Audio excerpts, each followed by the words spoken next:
Hey everybody, welcome back. This is going to be a fun one. This is my collection of larger sized Star Wars sets. 4 of these I would consider to be play sets. I've got here Poe Dameron's X-Wing from Force Awakens, the black and orange one that was barely seen. The T-16 Skyhopper from Star Wars Episode 4 A New Hope. And here is AT-ST Walker from the Mandalorian television series. First Order TIE Fighter from the new trilogy, Force Awakens and beyond. And then, so those are the 4 play sets. And then these are 2 sets that are called Ultimate Collector Series sets. They are not really for play. They're heavy, fragile, expensive, and much more for display. They have a few things that function on them, but they're meant to sit on a shelf and be brought out and shown to people sort of as a matter of pride. So let's take a closer look. Alright, so let's start off with one of the Ultimate Collector Series UCS sets. I'll do this one, and then I'll show you the smaller kind of toy sets, and then I'll finish up with the other Collector Series sets. This is the T-47 Airspeeder, but we usually call this the Snowspeeder, made famous in The Empire Strikes Back on the planet Hoth, where the fleet of these were able to, these little agile little speeders were able to fly around those AT walkers and take them down with their tow cables, wrapping around the legs. But this is a great example of, and one of my favorites of the UCS line, Ultimate Collector Series line. This line always comes with basically a display pedestal, and then you'll see it come around. I'll show you closer in a minute, but a couple exclusive minifigures, and then a plaque on the front, which I'll show you after it comes around. But this is wonderfully designed. The angles were really captured nicely using hinge constructions inside.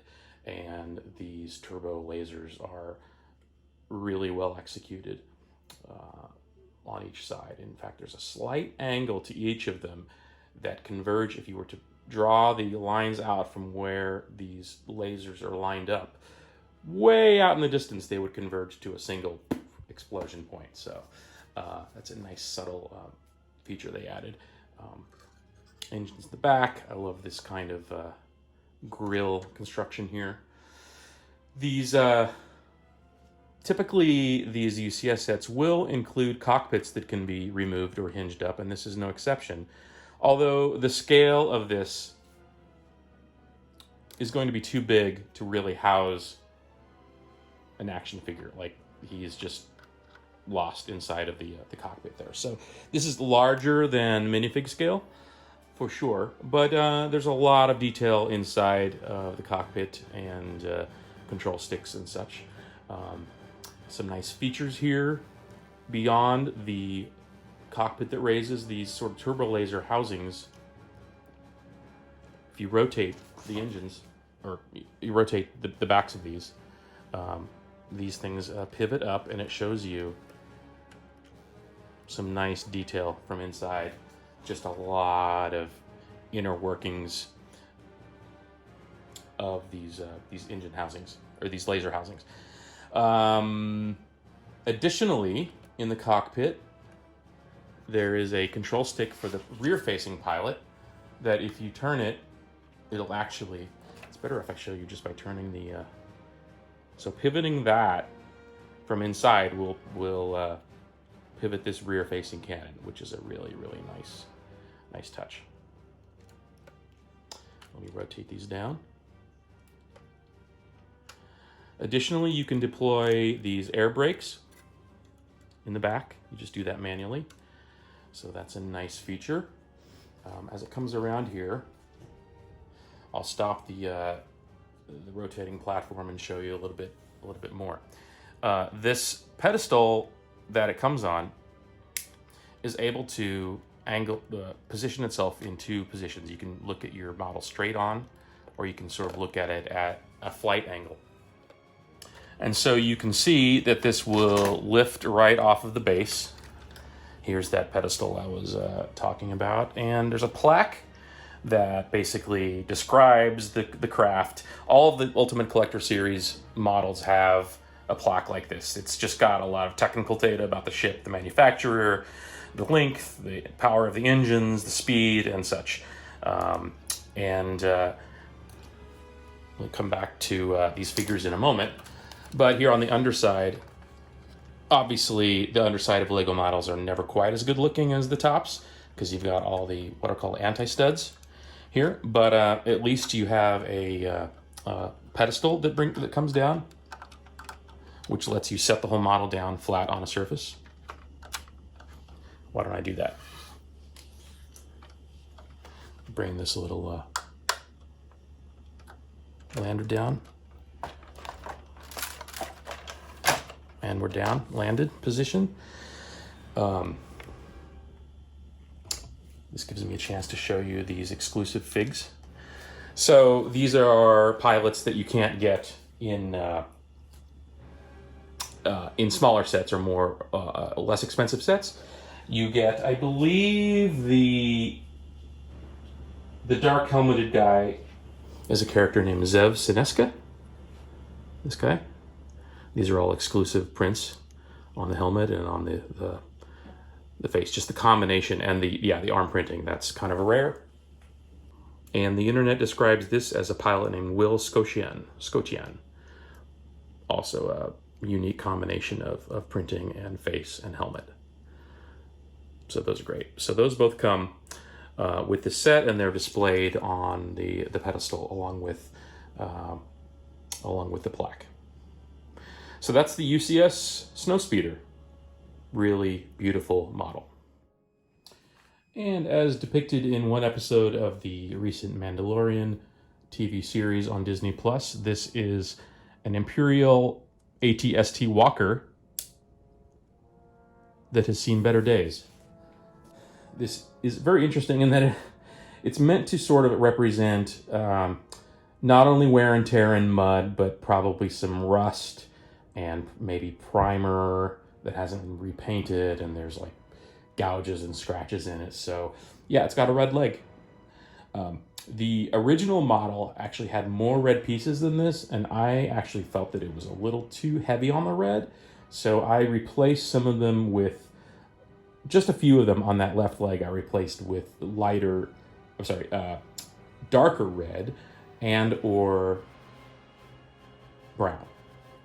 So it just felt a little too extreme for me based upon what I would see in the artwork for the show. So I had the pieces to do it, so I customized this a little bit. This is kind of able to be repositioned. How do those work? Let's see. Where's the joint? Yeah. So you can kind of get it into a walking pose. These, you just have to find a good balance point, but it most easily sits in this fashion.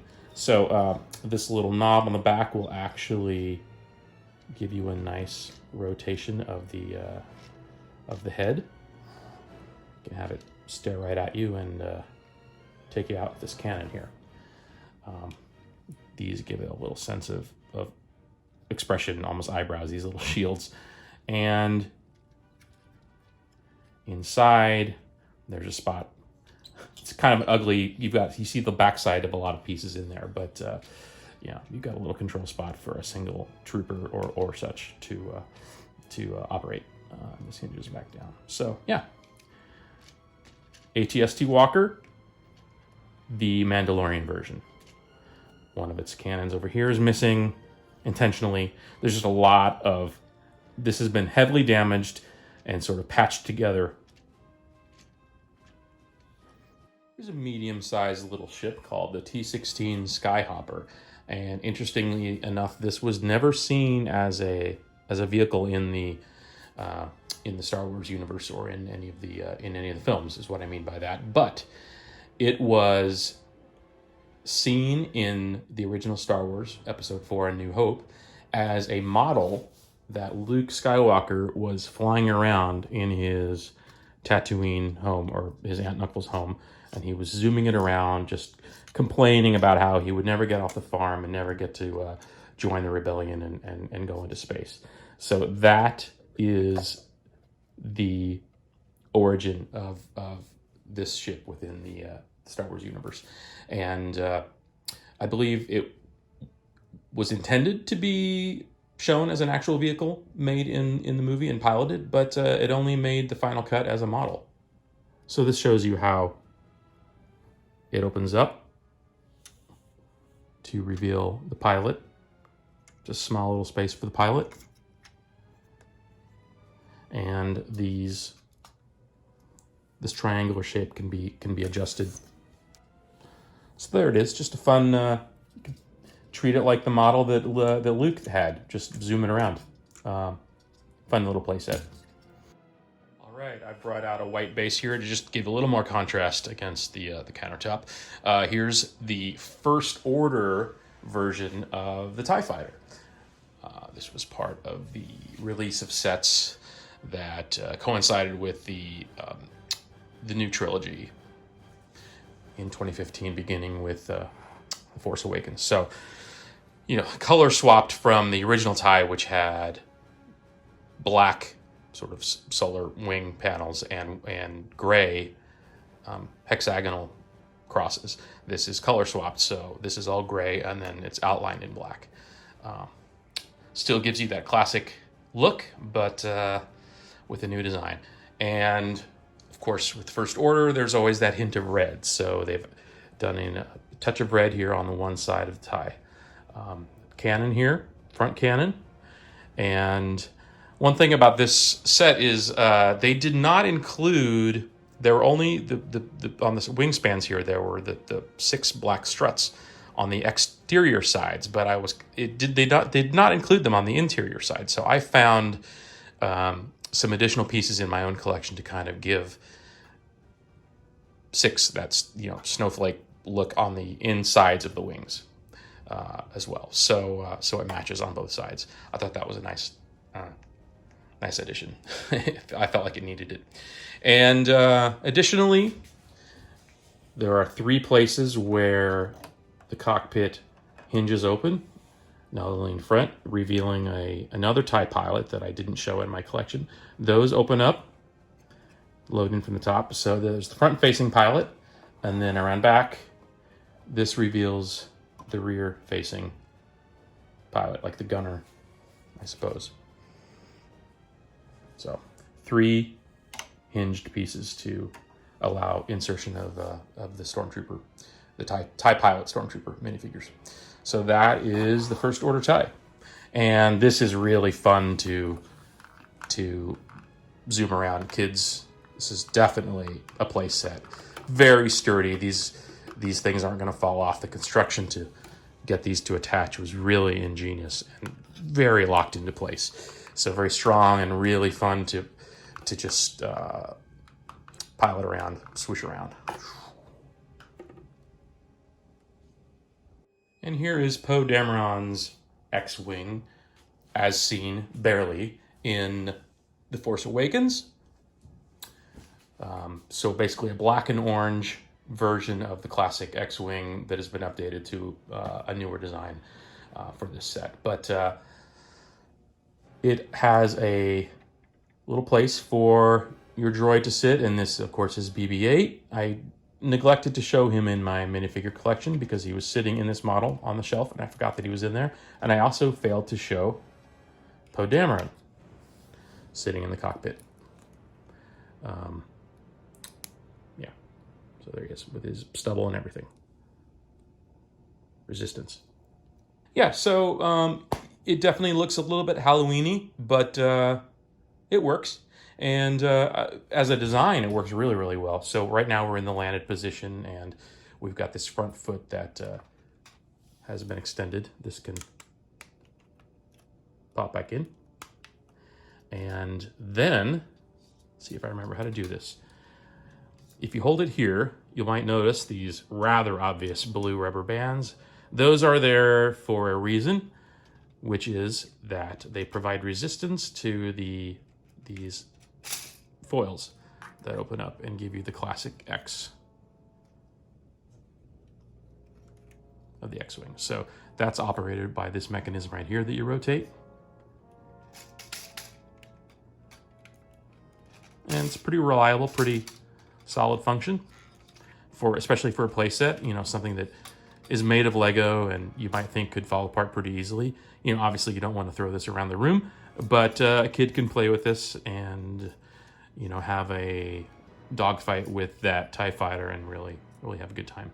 So I wish the rubber bands weren't blue, but Lego has a way of coding their pieces by resistance. You know, like their rubber pieces are coded by color to indicate their relative strength and size and resistance. So that's how that works.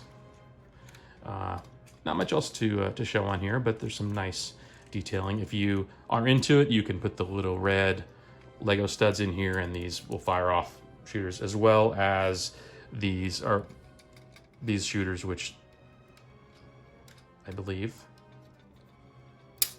yeah, and there it went. That red bolt. I usually don't keep those inside my toys that have them, but because they get shot off accidentally and they're just annoying to clean up. Not only those, but especially the little stud shooters, they call them. So, yeah, Poe's X-Wing. And that makes a great counterpart to the TIE fighter. And here we go, finishing up here with the piece de resistance in terms of my collection. I love this thing. This is Boba Fett's ship called the Slave One. First appeared, I believe, in Empire Strikes Back on Bespin, Cloud City. Boba Fett, the bounty hunter, pilots this thing. It's such a great construction, and as you can see, like the other UCS set, it's on this black pedestal base here that holds the thing upright. This is an interesting craft because in flight mode, it flies vertically like this. The cockpit is up here. Boba Fett is inside there, looking out straight, and the thrusters are in this red section, facing backwards. So it flies with its sort of elephant trunk nose hanging down, just like this.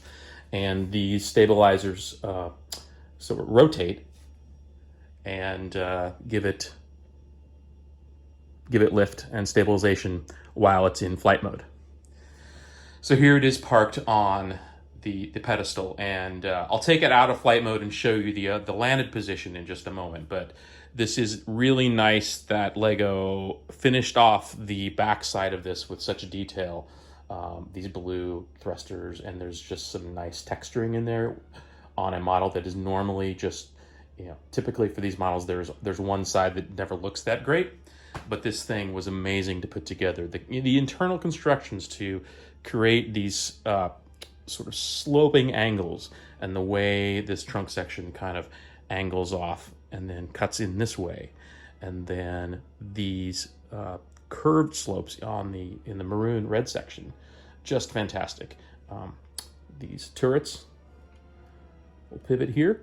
So now I've turned the spin off, and again, like the other UCS sets, there's a plaque here with a lot of the technical specifications of the craft. And there's a special figure here. There's three special figures. Two of them I showed you in my figures video, but I am going to gently pull this thing off of its pedestal, and I'll be with you in just a second. All right, so here we are in landed mode, and as I brought that thing down, these stabilizers sort of went with gravity and pivoted themselves around and flattened themselves out.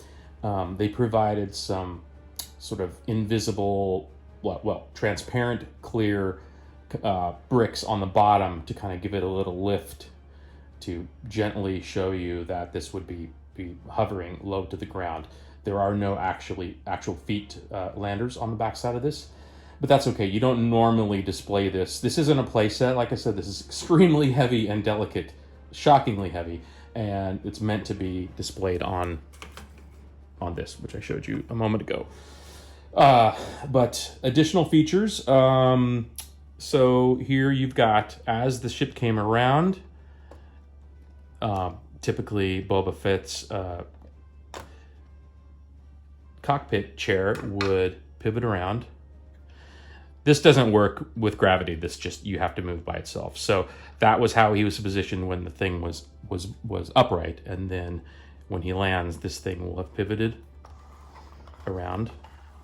I'll show you a little bit of the inside. There are some control panels and a little weapons holder for him, and a great seat with a little area of cushions for his head. This is that exclusive fig that I showed you in my figure collection. Here's this great Boba Fett minifigure that you can only get in this set. It's got a nice printed pauldron here, and arm printing on both arms, leg printing, and there's the jetpack and a great helmet print. So this is Boba Fett's honestly about my favorite Star Wars character, and to have a really high quality figure like this just makes me really happy. Additionally, this set came with a generic Stormtrooper, but it also came with this guard, which in my minifigures video I showed, or I described incorrectly as being on Coruscant, but Bespin.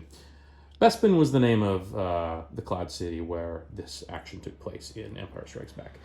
And there's an employee there of the facility where this ship came in for landing. But he, in this set, is carrying a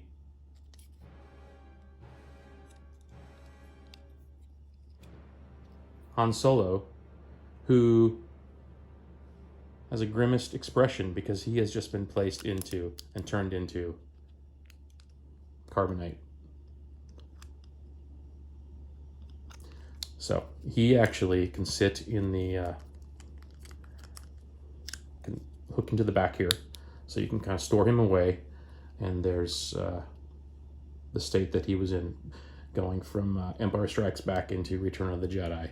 Little clips on here, and so the idea is that so Boba Fett captured Han Solo for ransom to Jabba the Hutt, and this guy is wheeling him back into the ship.